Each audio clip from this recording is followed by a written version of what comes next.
Hey, how you doing? And a very good day to you all. And welcome back to another video. So as you can see, we're back in the studio. But today I'm going to take some pictures. Today I'm taking pictures of myself because I've changed my hair a little bit, and it's that time of year where silly season starts to really kick off in the actors industry. The summer's coming up, the winter bookings are coming in, and headshots are an integral part of an actor's repertoire of trying to get work. And I need to update mine. Really, I've not done them for maybe 12, 18 months. So, you know, I've lost a little bit of weight on my face. I've obviously trimmed the hair down a little bit because it's starting to thin at the top. And yeah, so I need to sort of update my sort of the first thing that a casting director sees.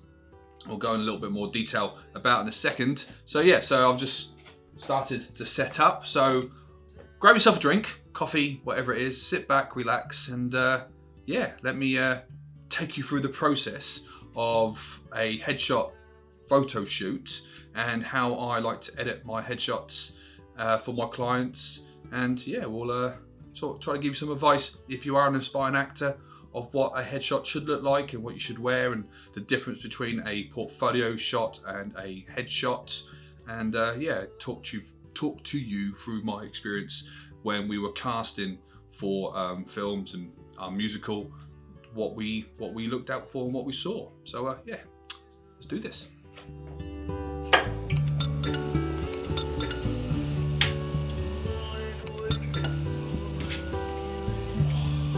So hey everybody, and welcome back to another video here at Benham Media. My name is Nathan, and it's an absolute pleasure to see all of you here today. Thank you so much for clicking on that thumbnail.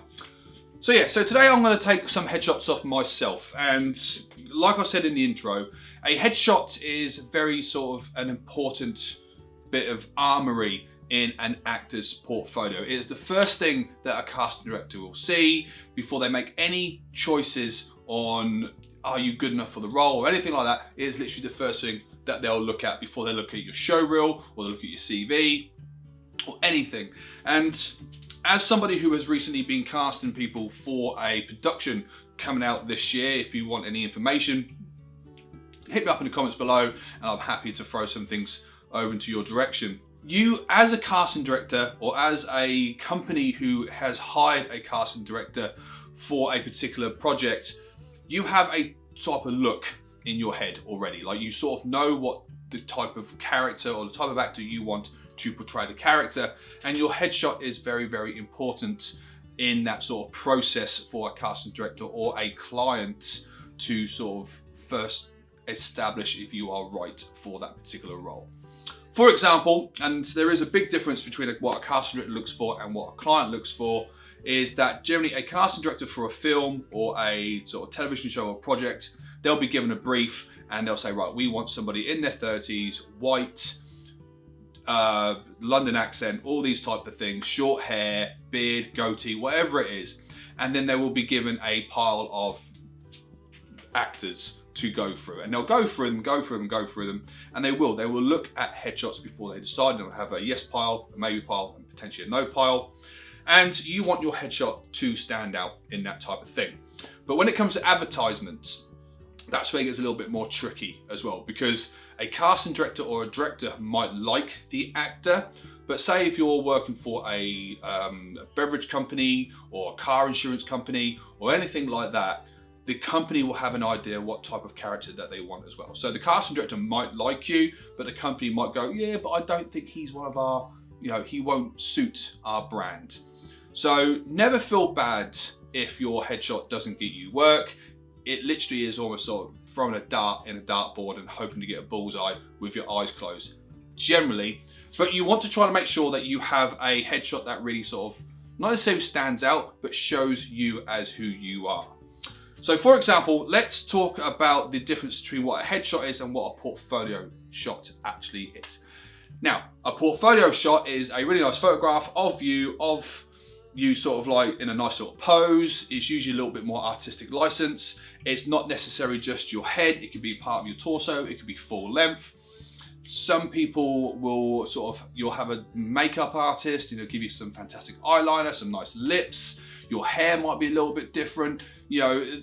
That's a portfolio shot. That is a photograph to sort of stick on your website, on your Instagram, to show how, I say attractive, but how sort of like versatile you are as a performer. But a headshot is a basic photograph of you that needs to sort of make you look good, but also sort of match what you look like in real life. Because trust me, we found when we were casting for our musical, we had a lot of headshots where the actors were overly made up, or they weren't actually headshots, they were full-length shots.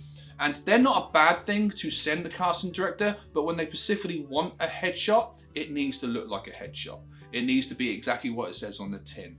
When you hire a photographer for your headshots, you need to make sure that they're not going to over edit the whole thing. They're not going to change your appearance, because now it's not happened to me, but I know it through experience and stories that I've been told, that a few times a casting director's gone, fantastic, we'll bring this person in, and when they've walked in, they look completely different to what their headshot looks.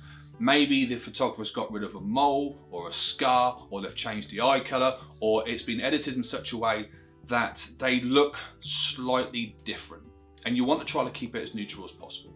So on those guidelines, a headshot is pretty much an 8x10 photograph of no sort of much more space above the head to maybe above the shoulders, just about here.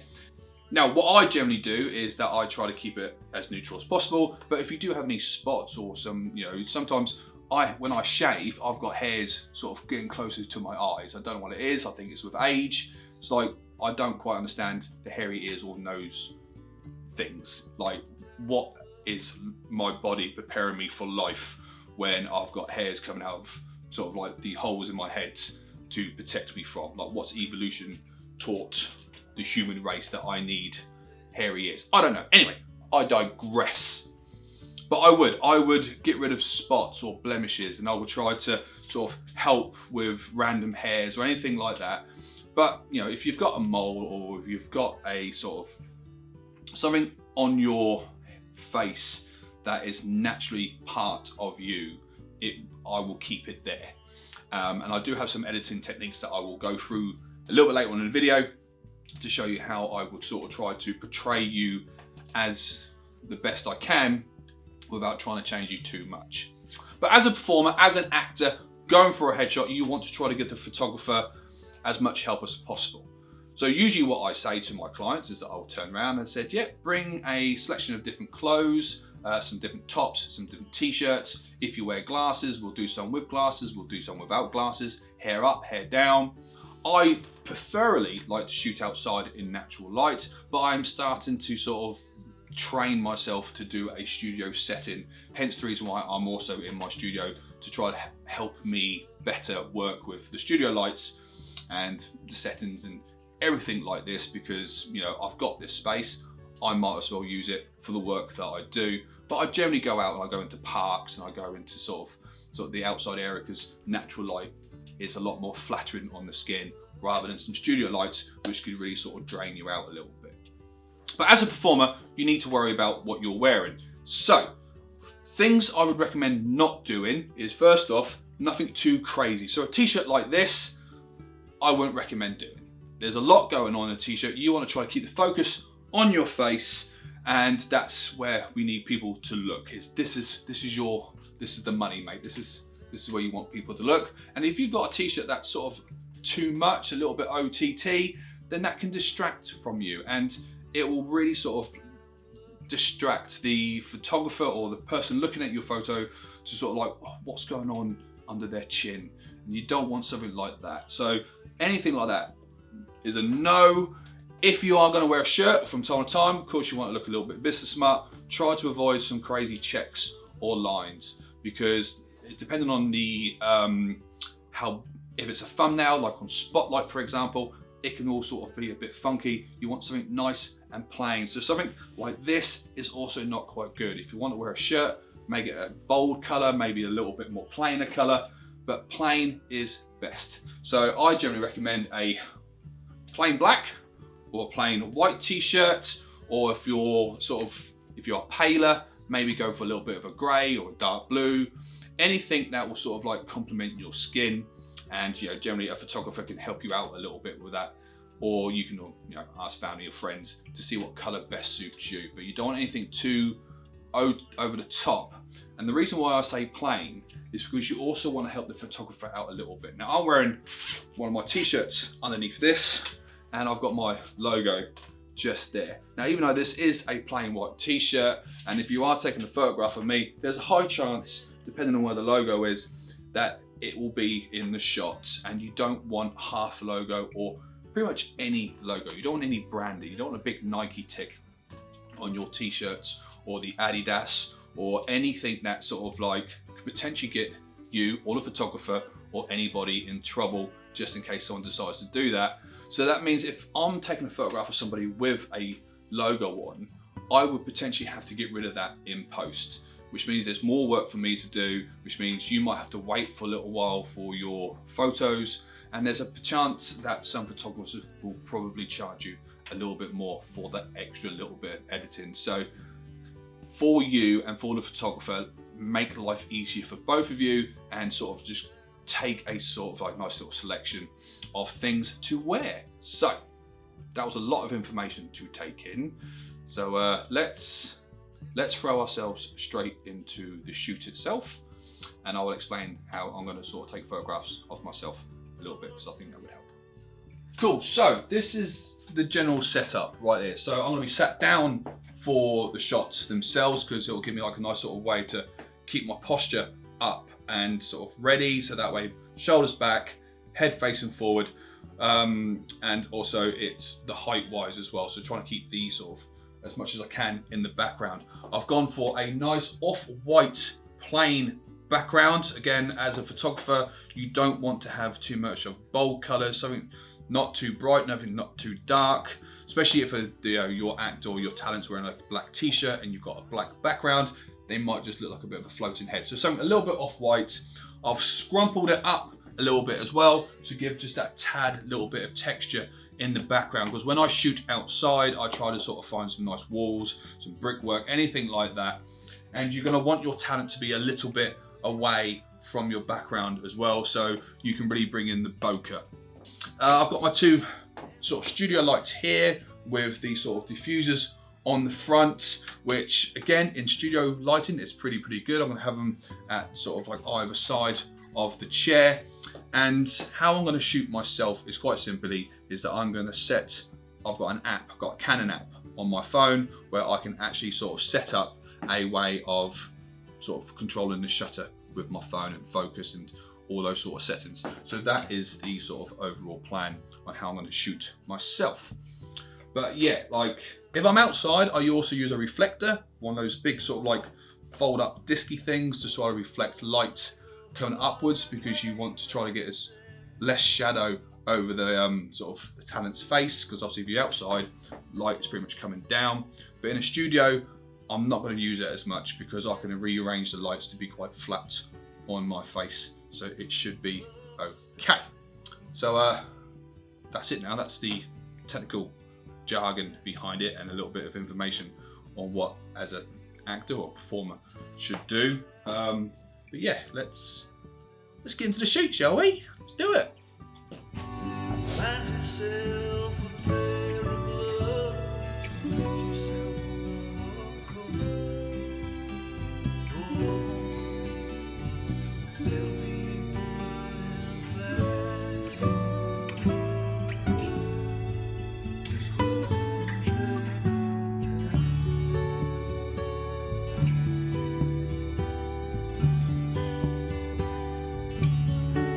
Okay, so that's that bit done. That's the sort of the posy-wosy bit done. So I'm now going to go and take these away and have a look at them in Lightroom, and then I'm going to jump a screen record on, and I'm going to pick my favorite and show you how I would edit a headshot and sort of what I would probably hope an actor would expect from a headshot as well. So hopefully you like it, but let's buzz over, shall we? So here we are in Lightroom, and this is the photo that I'm going to do my demonstration on, which, you know, it's one of the better ones out of the group. So first things first, I need to give it a crop because obviously it's not the right shape and we've got all this stuff going on at the top. So my first step would to crop it into 8x10 or 4x5, which is the standard sort of size for a headshot of any category. And I don't want anything like this going on down here as well. So I'm going to bring that up so it sort of skips that way and center myself in the middle of the frame itself. Now, when I shoot headshots, I always make sure I've got enough space around so I can do a little bit of moving about. So I wasn't too fussed that I got this in shot to begin with, but I just want to have a nice little bit of space around the top of the head, around the head, and something like that, which seems to be a good sort of like positioning really. I might even move them across just a little bit more to be more central down the center of the head. There we go. Like that. Perfect. Now, before I go into any of the settings here, what I like to do is get rid of any blemishes, any hairs, any sort of marks on the body. So we're going to go quickly in, zoom in slightly by clicking on the thing, and right there, so I've got a hair on the side of my head. So I'm going to come into the healing mark there and just simply click. And of course, if you're not happy for where it is, you can move it around a little bit to find the best position. And then there's a small little bit of skin on the end of my nose. So using the bracket keys, I'm going to make it smaller so I can get rid of that just there.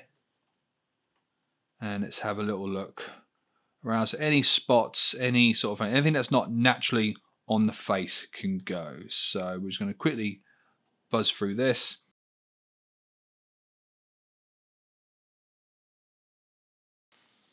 And once I'm happy with that, we can zoom out. And it's not going to be much of a difference, but if you go before and after with hitting the backspace key, you might just see that there's some slight little elements that have vanished. So now that I'm happy with that, I've got a bit of a nice clean image. First thing I'm going to do, I'm going to come over to basics, and I might just wobble with the white balance. So go back there and give the white balance a bit more of a neutral palette. And then I'm going to go down these little settings. Now, it's generally played by eye, just see what you're satisfied with. Like sometimes I do go into my presets and have a bit of a fiddle down here, but we're not going to do that today. So we're just going to have a bit of a fiddle about there, maybe bring the highlights down slightly, see what the shadows are like, just to give the photo that little bit of depth. Now I'm going to bring up the texture, but I'm going to bring down the clarity slightly, add a tiny little bit of dehaze, again, just to add a little bit of character in it, and then bring up the vibrance a tad. After I've done that, I'm going to go into the tone curve and just add a small little S-curve. Nothing too drastic, but just enough, again, to give it a bit of depth. And even though I brought the vibrance up a little bit, I'm going to go into the color. I'm just going to click on that so I can sort of pick what I would like to bring down. And I'm going to bring down my skin tone ever so slightly because I'm not generally that red, and just like that. And again, if you just hit the before and after, the backslash key, you'll see there's just that little bit of depth in the image. And finally, what I would do is that I'll come here and I'll give it a little bit of a vignette as well. Not much. Now that is designed to sort of like try to bring your eye down to the person in the center. And that are the general little settings. Now afterwards, obviously I want to sort of like use my masks now a little bit. So now I'm quite happy with the overall image. So I'm going to come down here, zoom in to the eyes, because the eyes are always the first thing that people will sort of notice. And if you come into the masks and come into the brush, what is awesome here is that you'll have all of these wonderful little settings down here. So we're going to go into the iris enhance, and we're just going to paint in iris a little bit, because what I always do with the majority of my headshots, well, all my headshots, the majority of my portfolio shots, just like that, sort of bring it up slightly, and then obviously it's got the clarity or the exposure, just to sort of bring some focus on the eyes. And I'm going to add another mask. So again, the brush. Now what I'm going to do, I'm going to bring this down slightly so I've got more space to work. So So another mask like that. And I'm going to go to teeth whitening. It works really well when you've got someone who's smiley, want to make the teeth a little bit whiter. But I'm actually going to whiten my eyes a little bit. Just like that, ever so slightly. And do it like this as well. Just to bring out the whites in their eyes. Just by a tad. Not too overbearing. And we'll zoom that out. And just simply that already. So we go onto here and then we can sort of turn on and off the masks. So like that, see, there we go. Just ever so slightly. And it's just not too overbearing. I might even just bring the whites up just a little bit more, not by much. And it just brings a bit more focus into the eyes. Not by much, but nothing that's sort of going to distract as well. So we're going to do another mask as well, and we're going to just tweak the skin a little bit. Again, if you go into masks, brush, come down to custom, and you've got soften skin light or soften skin. I generally go into the light, bring up my cursor a little bit so it's quite big, and then I will just softly paint over the skin, just like that. Just to give it a little bit of smoothness, really. Nothing overpowering again, just to sort of add a tiny little bit of, I don't know, just to make it look more attractive. That is it. Even though I'm trying to make sure that it looks just as good as when I walk into the room, I also need to look my best as well. So we're just going to do this. Don't worry about the bluey purple at the moment. That's generally because I'm using my sort of tracker on it, the mask overlay, so I can see what I'm actually painting. But I'm not going to go over my beard. Go over this way a little bit like that, and let's turn that on and off. Just have a little look. See, there we go. You can still see the texture of the skin if you look very closely, but it just softens it up a little bit. Now I do think it's a little bit dark, so I'm going to come up here now as well, and I'm going to bring the exposure up just a little bit, just like that, to make it a little bit more lighter, because obviously all the different sort of textures that I've done, and that I am actually quite happy with. Simple as that. So we go before and after. Again, it's subtle. It looks like me still. It makes the eyes pop a little bit. You can still see the sort of contours in my skin and on my forehead. So it is not that overpowering, but it's an attractive photograph of myself that hopefully casting directors will find appealing and bring me in for a casting. Right, so that is it. That is a sort of quick demonstration on how I do my headshots and how I edit them and how I like to sort of go through the whole process and also the shoot itself. And yeah, I'm quite happy with what I've come up with. If I do say so myself, pat myself on the back. But yeah, that is it. That is, if any actors out there are wondering, you know, what you expect from a headshot and what you should expect from your photographer, but also what a photographer would expect from you. I hope you found this video interesting. And yeah, if you are a photographer looking to go into headshots, it is a good way to earn a bit of a extra stream of income. You know, actors need headshots, and you know, photographers need as many sort of strings to their bow as possible. So I do highly recommend trying to get into sort of the headshot side of it, the portfolio side of it, you know, and you know, go out there and try to meet as many people, because you know, if you build a reputation, if you build a friendship with somebody, you know, hopefully they'll continue to come back, which I do. I have a few repeat clients, and it is quite nice to have that sort of like almost a guarantee flow of people coming to you, and hopefully they'll tell their friends about you, and it will grow and grow and grow and grow and grow, and you know, it might just turn into a sort of a niche that you become very good at it.